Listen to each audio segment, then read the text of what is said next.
My name is Dr. Lauren Millett, and I am here today as a Wyoming citizen and as a physician to testify in opposition and respectfully urge you to oppose Senate File 109. I was born and raised on a cattle ranch in Newcastle, Wyoming, and was fortunate enough to go through the WWAMI program and will be forever grateful for the support from this legislature towards me becoming a physician. I am now an OBGYN, having spent the last 14 years in education and training. I tell you this because physicians are dedicated to providing evidence-based care to our patients. As a WWAMI graduate and Wyoming native, I would like nothing more than to return to my home state and provide care for the women of Wyoming. However, restrictive laws such as Senate File 109, which would criminalize physicians such as myself for practicing within the accepted standard of medical care within the scope of our training, make it nearly impossible to do so. Speaking to abortion in general, abortion is a safe medical intervention and is essential health care that improves the lives, health, and well-being of those who need it. Medication abortion is a safe and effective evidence-based regimen. Medical decisions are personal, and Wyoming places high value on the protection of an individual's autonomy. Passing Senate File 109 is in direct opposition to this belief and effectively denies the people of Wyoming their bodily autonomy, which violates long-established medical ethics.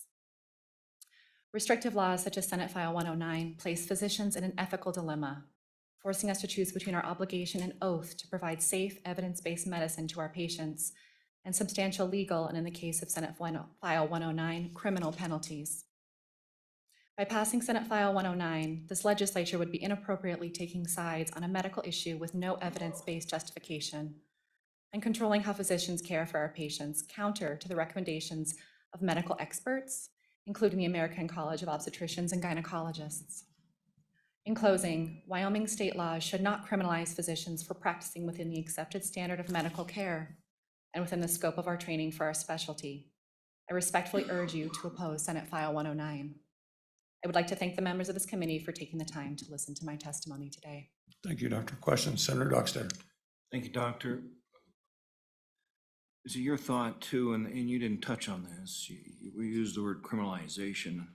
I'm not sure that we're criminalizing the doctor, but your thoughts on if we deal with these specific drugs, that it will cause pharmacists concerns for filling those prescription orders? What do you see a ripple effect out there that, like our previous OBGYN, that could Go ahead, Doctor. reach problems? And then, really quick, you'd return to Wyoming as a doctor? That's a closing thought, but anyway, go ahead. Thank you, Mr. Chairman. Yes, Senator Dockstader, I agree with my colleague's previous statements. Making these drugs illegal, we've already seen that with contraception and other forms, makes pharmacists difficult for them to provide them. And as she mentioned, these are medications that we use not only for abortion, that's a small part of what we use them for. And yes, I would love to return to Wyoming and be able to provide care for the women here. Thank you. Further questions? My voice is fading. Thank you very much, ladies. Okay, so trade your seats with two more people who are opposed. Gentlemen, introduce yourselves. You choose who's first.